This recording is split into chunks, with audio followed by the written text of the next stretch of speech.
Welcome to the Unstuck Church podcast, where each week we're exploring what it means to be an unstuck church. Every quarter, the Unstuck Group releases fresh data on churches as well as some key learnings in the Unstuck Church Report. On this week's podcast, Tony and Amy share their thoughts on what we're learning from the data about the most recent multi-site church trends. If you're new to the Unstuck Church podcast, before you listen, stop and go to theunstuckgroup.com/podcast and subscribe to get the episode show notes in your email. When you do, you're going to get resources to support each week's episode, our leader conversation guide, and access to our podcast resource archive. Again, that's theunstuckgroup.com/podcast to subscribe. Now, before we get into this week's conversation, here's a word from Tony. Is your church contemplating the idea of constructing or expanding its facility? Engaging in a capital campaign facilitated by Christian Financial Resources can greatly assist your ministry as you embark on a transformative journey of stewardship. CFR stands ready to help accelerate your church's vision and ministry by offering tailored financial services specifically catered to independent churches. By partnering with CFR on your capital campaign, your church will benefit from personalized coaching and a guided roadmap. If you want to grow generosity in your church and raise funds for your next capital project, reach out today by visiting cfrministry.org.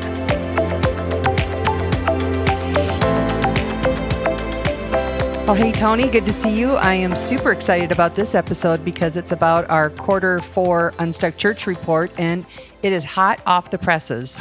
Today, we're going to be talking about the recent release of your Unstuck Church report, which captures, current trends that we are seeing in churches. And we're going to dive into that report in just a minute.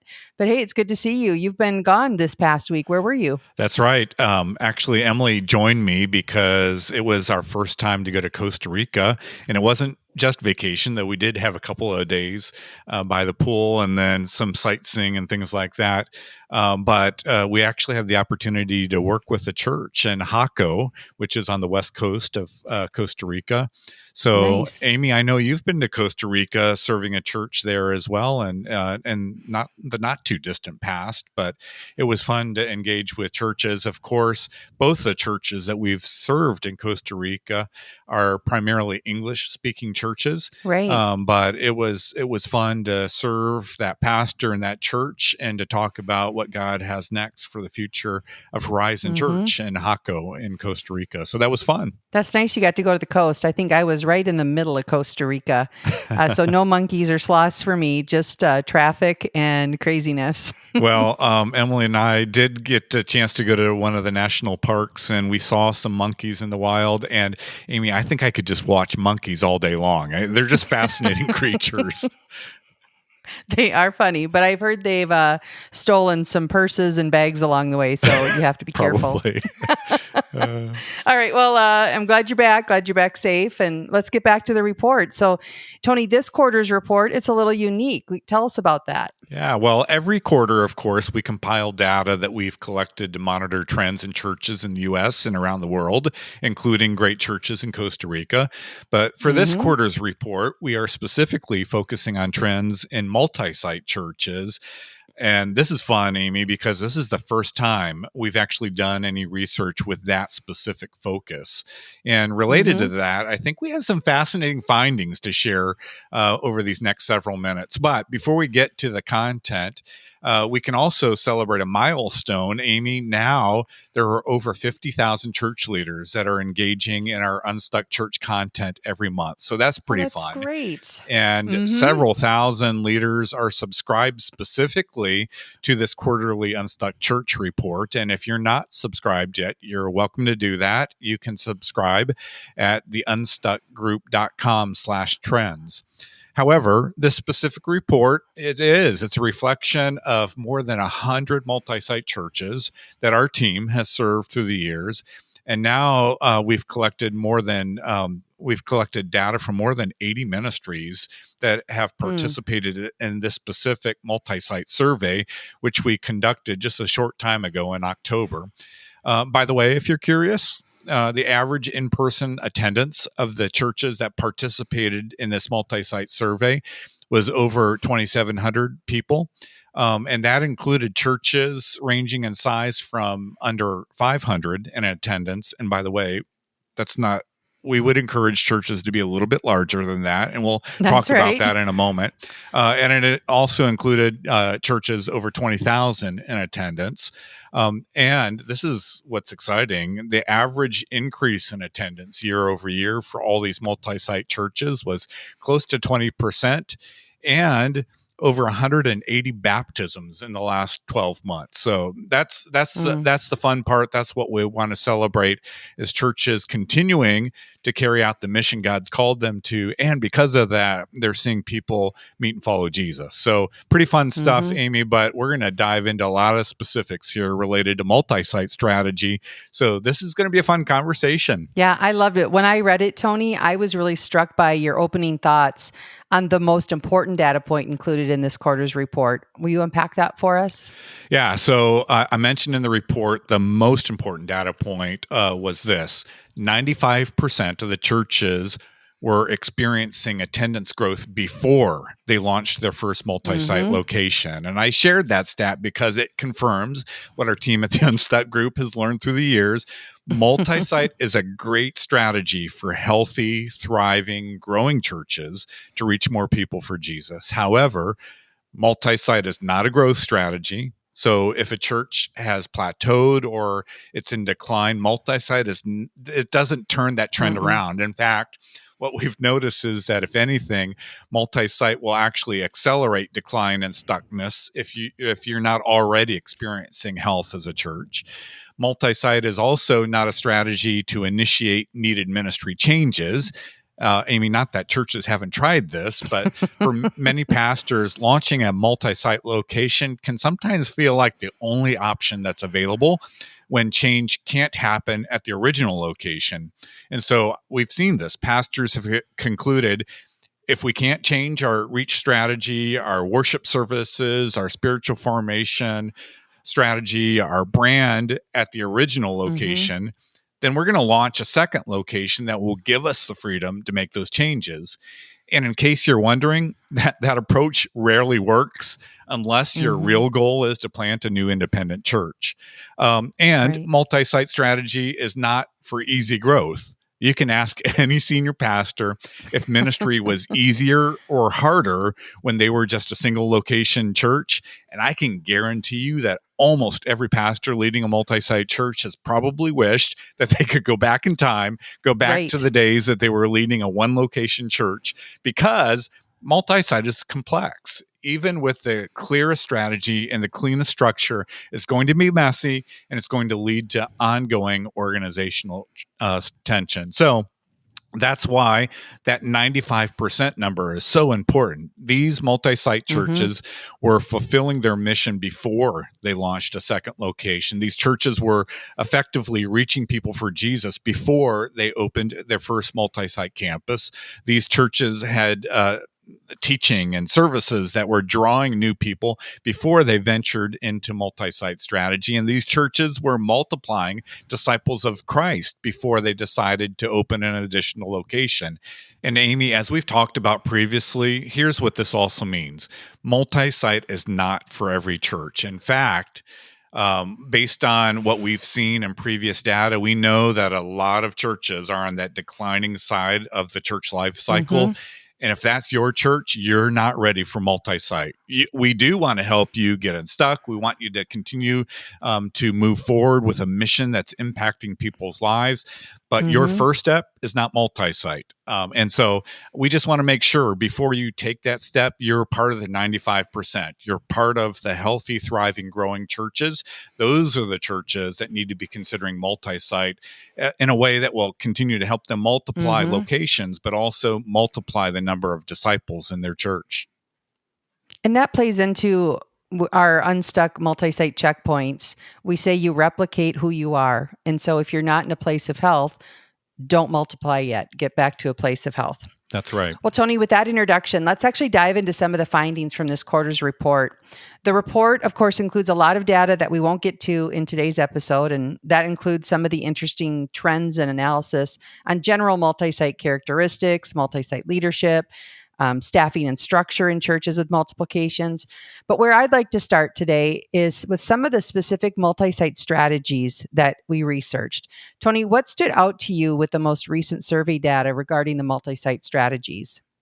Well, I just referenced this a moment ago, but this is one attribute of multi-site churches that stood out to me. Generally, churches grow very large before they launch their first multi-site campus. And what the data showed is churches grew to somewhere between 1,500 and 2,000 people on average. And Amy, as you know, that data is consistent with what our team has recognized through the years. Churches need to be large enough that they can afford to send out a significant portion of their congregation. And we usually help churches to think about maybe you're sending out 10% of your congregation, 10% of your volunteers, your leaders, your giving to launch a healthy new location. Churches need to be big enough where they can send out all of that leadership, all of those volunteers, all of those resources, and still maintain health at their original location. And because of that, we typically recommend that churches reach a minimum of 1,000 people in attendance before they're considering multi-site. Love it when churches, large churches or mid-sized churches or small churches are considering multi-site in their future, but getting to 1,000, that's pretty critical. And of course, the more growth that you can get at that original location before going multi-site, really, the healthier both their original and new locations will be post-launch. And that's the goal. A second characteristic that jumped out to me was that many multi-site churches are also committed to church planting. In fact, almost half of the churches indicated that they're also involved in church planting outside of their multi-site strategy. And that's a strong indication that multi-site churches they're committed to multiplication, whatever strategy is going to be most effective for a particular community. So whether that's another community in their region or somewhere else in the US or somewhere else around the world, just recognizing in some instances, church planting is the better approach rather than engaging in multi-site strategy. And then another characteristic that stood out it's just the number of churches that have additional locations in the pipeline. In fact, 1/3 of the churches surveyed indicated that they anticipate launching another campus in the next 12 months. And I find that to be remarkable. Yeah, I think a lot of people will be surprised that many churches who are currently multi-site are working to launch a new location really in the next year. Yeah. And it is, you see that information in the data and it's like, oh, that jumps out to you.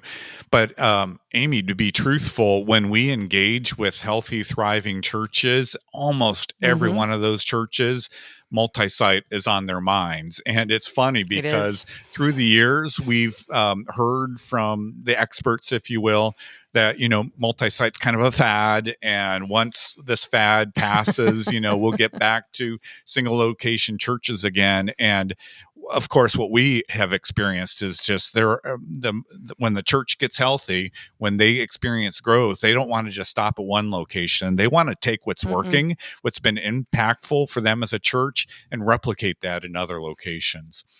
Something else that stood out to me from the data, multi-site churches lean more towards identical locations. And if there's any campus autonomy, it's just a little bit. And we're going to jump into this in more detail in a moment, but it's interesting. Less than 1 in 10 multi-site churches flip that model. And so where most churches are identical, only 1 in 10 multi-site churches flip the model, giving campuses a lot of autonomy. Amy? I just think it's so good to finally have that data because we have sensed that for so long. In fact, even when we created our multi-site model, it's because it seemed like all of them were equally being used across, churches. Right. But this shows us that only 1 in 10 are flipping that model. That's right. And again, we'll talk about that specific attribute a little bit more in a moment. Lastly, and kind of related to that, this is what the data shows. Video teaching is the primary method for message delivery across locations in multi-site churches. So here are the specifics. Of the churches surveyed, 38% deliver teaching primarily through video with rare exceptions. And 25% of these multi-site churches use some combination of video message delivery and in-person teaching. But the minority of churches, only 27% of churches, are using a teaching model where the campus pastors teach at their location on a consistent basis. So again, Amy, I think what we've heard in the past is, it's about an equal split. Half the churches are using video, half the churches are using in-person teaching. In other words, the campus pastors are the primary teachers. But this new data indicates really most multi-site churches are leaning on video teaching. Yeah, using video to deliver the teaching is the primary method, but I actually thought that percentage would be even higher. And that's just my gut and experience talking. Tony, we work with two kinds of multi-site churches. I think first we work with churches that are growing and expanding through multi-site. And those can be growing churches that are launching multi-site for the first time, and then also growing multi-site churches that are planning for their future locations. And the second type of multi-site churches we work with are what we call multi-stuck churches, meaning they've launched a campus or two, but now they're stuck. And typically the model is fracturing and financially things aren't sustainable. And we've helped those churches untangle their model, help them maybe even close a location or even unmulti-site altogether. And I share that because a difference between those two groups is commonly their teaching method, at least in my experience. And here's what we've learned about delivering messages via video. First, it works. And Tony, I can't count how many times we've heard teaching on video won't work for our community. Teaching on video won't work for our community. But I think we've seen just about every type of community in which video teaching has worked. Yeah, and it is every type of community. I mean, we're working with some great multi-site churches that are in the inner city or in the suburbs, but we've worked with some great multi-site churches that are in very rural communities and leveraging teaching on video in order to continue to grow the impact of their ministry. But Amy, you had some other thoughts here? Yeah. Second, multi-site churches that use video teaching are less likely to end up as separate churches in the long run. We've seen, news articles, this multi-site church is now going to go independent with all their locations. But I don't think they intended that to happen. I think it was a result of their model. But when there's video teaching, I just think it maintains the unity of vision and the consistency of that church's culture. And then third, as I just mentioned, I think multi-site churches that use video teaching are more likely to scale beyond 2 or 3 locations. We don't work with too many multi-stuck churches that are stuck and can't scale that are using video teaching.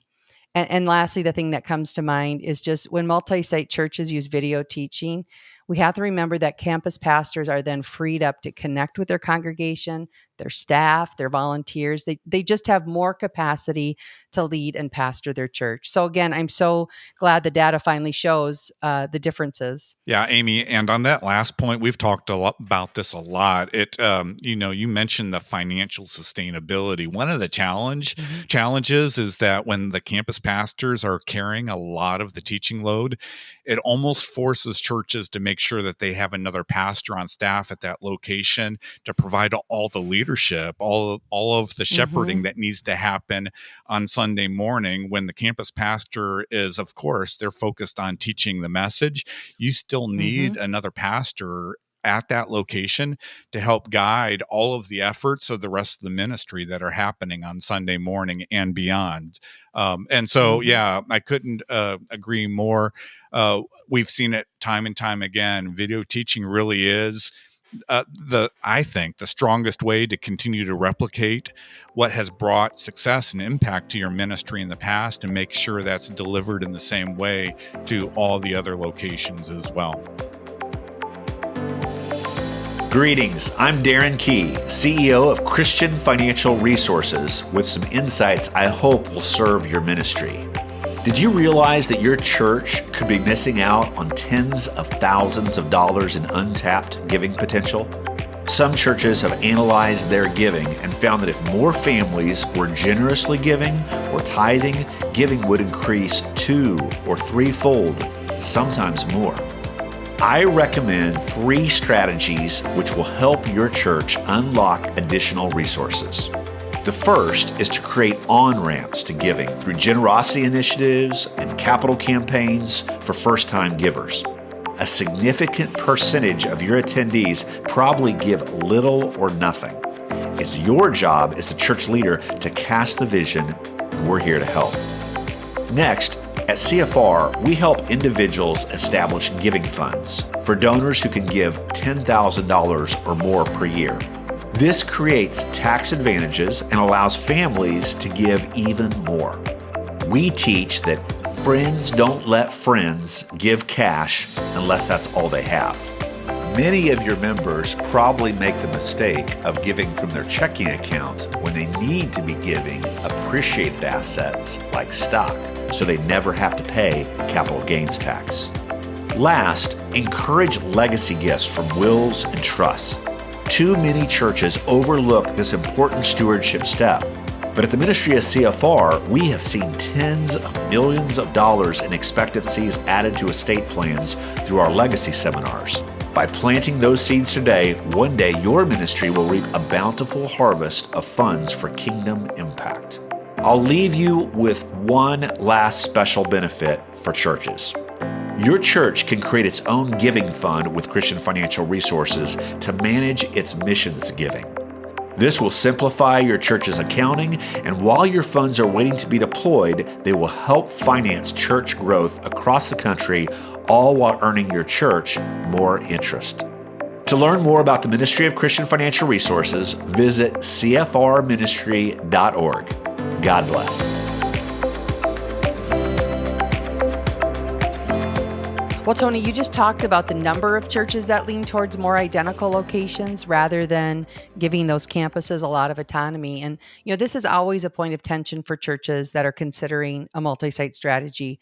Would you be willing to explain in just a little more detail what you found in the analysis of churches with identical campuses compared to those with more autonomous campuses? Yeah, Amy, this was really fascinating, but certainly not surprising. When analyzing the data from this multi-site survey, we looked at several key factors that might distinguish the churches that were experiencing the most health from their multi-site strategy. And by the way, we're looking at two things here, two key things: growth in the church and the number of baptisms. And by the way, the vast majority of multi-site churches are experiencing both. Attendance is increasing and people are saying yes to Jesus. So the model really does work. However, it does appear that how churches approach their multi-site strategy, it makes a difference. And the biggest differentiator appears to be this degree to which campuses are identical or autonomous.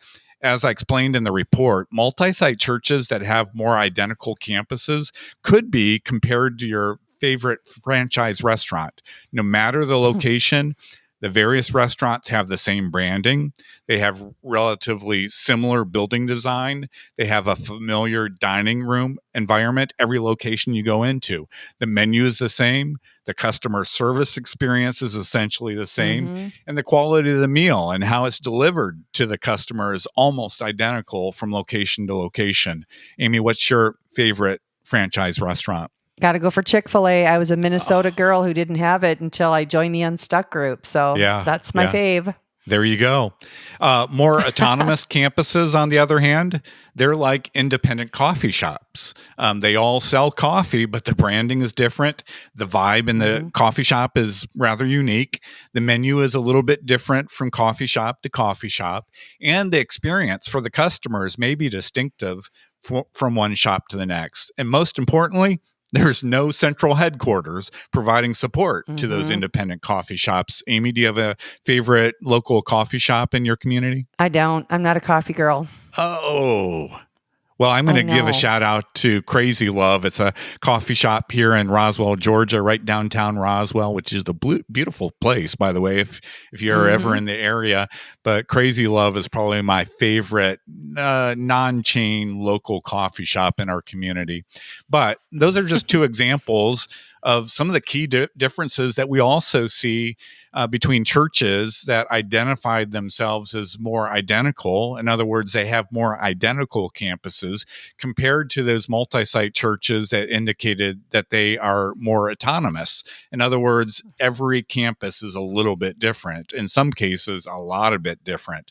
And this is what we see when we compare the identical campuses to the autonomous campuses. First of all, the identical campuses, those churches are experiencing more growth. Churches with more identical campuses have experienced attendance growth of 25% year over year. On the other hand, churches with more autonomous campuses, they're still growing, but they were only growing by 13% in the last year. In other words, churches with more identical campuses are growing almost twice as fast. Churches with identical campuses are also seeing more baptisms. These churches are baptizing a higher percentage of people when compared to the churches that have autonomous campuses.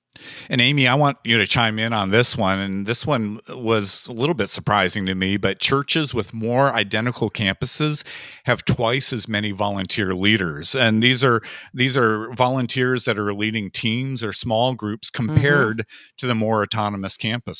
Yeah, I bet that stat got the attention of our listeners because post-COVID volunteer engagement, it remains, I think, one of the biggest challenges churches are facing. And you'd think, Tony, that Multisite would do the opposite, right? That it would thin out the volunteers and the volunteer leaders rather than draw out people to use their gifts. But the data confirms what we've seen for years. Multisite actually causes people to raise their hands and join a team. They sign up. It's something new. They want to bring their church to a new community. So anyways, why don't you keep going with those key differences? Yeah. Also interesting to see that where there's more identical campuses, those churches are more intentional about leadership development. So churches with more identical campuses were more likely to have a formal leadership development strategy for volunteers. Again, it was almost twice as frequently than the churches that are more autonomous. And that was, again, interesting to me. I think what it indicates is because churches aren't having to create independent ministries at the different campuses, right? They have more resources to focus on overall leadership development for the entire church. So I love that came out. Probably stands to reason. The churches with more identical campuses have more central staff because they're supporting ministry at all locations when compared to churches with more autonomous campuses. And then lastly, we just talked about this. Churches that are more identical are more oftentimes using video teaching. In fact, churches are 3 times more likely to use video teaching for message delivery in this more identical model. And that doesn't mean that video teaching causes faster growth and more baptisms, but there's certainly a correlation when looking at the data. I mean, the churches that are leveraging video teaching are seeing more growth and they're seeing more baptisms. And Amy, in our previous podcast content, we talked about the fact that there are many ways to do multi-site, but the fact that not all multi-site strategies produce the same results. It would be like saying that there are many ways to parent our kids, and that's true, but all parenting approaches don't produce the same results. Some parenting approaches increase the odds that we will raise kids and equip them to become healthy, successful, thriving adults. They don't guarantee that, but they do increase the probability. And likewise, some multi-site approaches increase the odds that we will have healthy, thriving ministry that will reproduce disciples of Jesus. But here's the flip side. This is what we've learned through the years. Some multi-site approaches increase the odds that you will create more complexity. It will overburden existing staff and volunteer leaders. Some multi-site approaches, you're going to experience overstaffing. You're going to spend more money. Some multi-site approaches will foster division, create confusion about who you are in the community. And most importantly, some multi-site approaches will get your church off mission. That's really good. Tony, I think lastly, let's talk about churches that have tried multi-site strategy and experienced some of those challenges. And I think specifically, let's talk about the instances when churches had to close multi-site campuses. What did we learn from this recent research on that topic? Well, Amy, needless to say, we've encountered many churches through the years that have attempted multi-site strategies that unfortunately created some negative outcomes. And choosing more identical campuses over more autonomous campuses is just one of the many strategic decisions that church leaders must make about their multi-site model that does have the potential to produce different results. And you've heard me say this before. I think one of the reasons why churches choose multi-site strategies that don't work is because there are way too many multi-site experts out there that have told pastors through the years, there are many ways to do multi-site. You pick the way that you want to do it. And then these experts report data demonstrating and celebrating all the many ways that churches are doing multi-site. But what never gets reported is the data on the failed outcomes of many churches that tried to implement a bad multi-site strategy. So today I wanted to maybe offer some wisdom that might help you avoid the missteps that we've seen other churches make when it comes to their multi-site strategy. And with that in mind, I want to share some of the key strategic differences from our recent survey. And this is comparing the healthiest multi-site churches, again, measured by growth and more baptisms, more people crossing the line of faith, and the churches that have, well, it's just not been successful. And that's demonstrated by the fact that they had to close campuses. So here's what we learned from the research. This is not going to be a surprise to you, Amy, but mergers create more challenges. In fact, churches that had to close campuses were 40% more likely to have launched that campus as a result of a merger with another church. And I just want to here say we work with churches all the time that are starting to launch into a multi-site strategy, and they're stepping into that by merging with another church. If that's you, I strongly encourage you, if you don't get our help, get somebody's help, because we've seen way too many times where merging, it can create all kinds of challenges for churches. And I know, Amy, you've walked through some of those experiences in your past with churches. It's not fun. And we want to help you maybe avoid some of the challenges around that. This is a big difference. Successful campuses and healthy multi-site churches had much larger core teams. In fact, the core teams of healthy campuses were almost 60% larger prior to launch when compared to the core teams of campuses that had to close. Successful campuses also launched much larger. The average in-person at-launch attendance of campuses that were thriving was 320 people. That's a lot of people. That's a big church. On the other hand, those are the people going to the new location. That's right. On the other hand, the average for closed campuses was 140 people. So you can see here clearly, healthy campuses launched with almost twice as many people. And by the way, it's interesting to look at where those churches are today.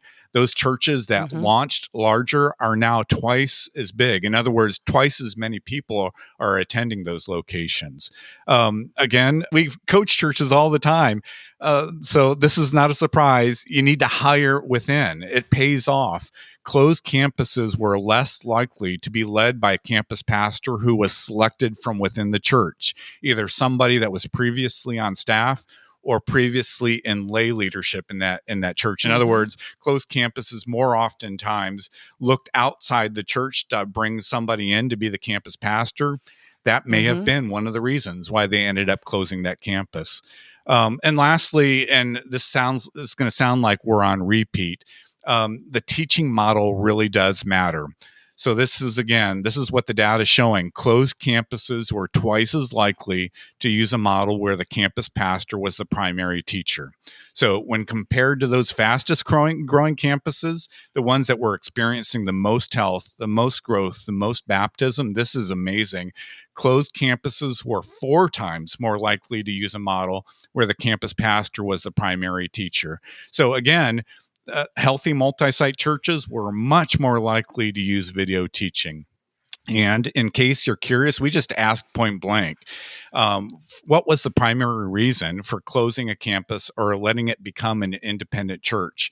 And in response, churches most often cited leadership challenges. That was followed by the campus not being financially sustainable. In many instances, Amy, it was because they were overstaffed at the new campuses. And then finally, the primary reason that was cited was the attendance had just plateaued or declined since the church launch. So once again, I just want to say this one more time. Not all multi-site strategies produce the same results. This reality has been obvious to the multi-site consultants on the Unstuck team for many years because we've served more than 100 multi-site churches and we've seen it firsthand. But Amy, it's good to finally have some data to confirm that as well. It really is, because it is, there's some trauma at the churches we serve when they've had to close a campus because they really feel called to multiplication through multi-site, and then they've had a failure and they deal with trust issues with their congregation. And so what the data does is it solidifies those predictable outcomes that we talk about so much. Well, given the number of multi-site churches we serve, Tony, I'm glad that we have some additional insights to offer regarding the strategies that are working and aren't working. And we've covered a lot of ground today, but do you have any final thoughts before we wrap up today's conversation? Well, Amy, it's just a lot more fun for me to highlight the churches that are experiencing health, growth, and reaching more people for Jesus because of their ministry strategies. I don't enjoy talking about some of the challenges that churches are facing, including the need to close multi-site campuses. However, I'm hopeful that these conversations will help you make better decisions and help your churches make a bigger kingdom impact. That said, I'm just grateful for all the churches that participated in this quarter's survey. The fact that you've tried to multiply locations, even for those of you that had to close some of those locations, it just demonstrates to me that you are committed to multiplication, and not just multiplying locations, but more importantly, multiplying disciples of Jesus. So for the pastors and church leaders who have stepped out and taken that risk, thank you. Thank you for your commitment to the gospel mission. And for those pastors and leaders who are considering multi-site, or maybe you're struggling with your multi-site strategy, or maybe you're just considering what's next as you expand the number of locations in your church, I hope that you will consider reaching out to us for help.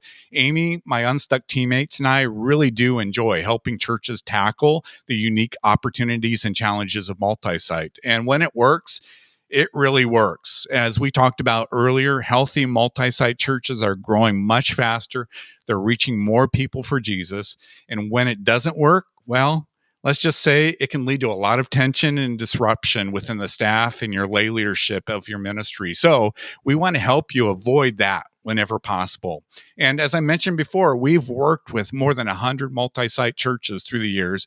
So we have some best practices that we can share with you to help your church continue to grow its kingdom impact. And if you're interested in learning more about that, you can reach out to us at theunstuckgroup.com. Well, thanks for joining us on this week's podcast.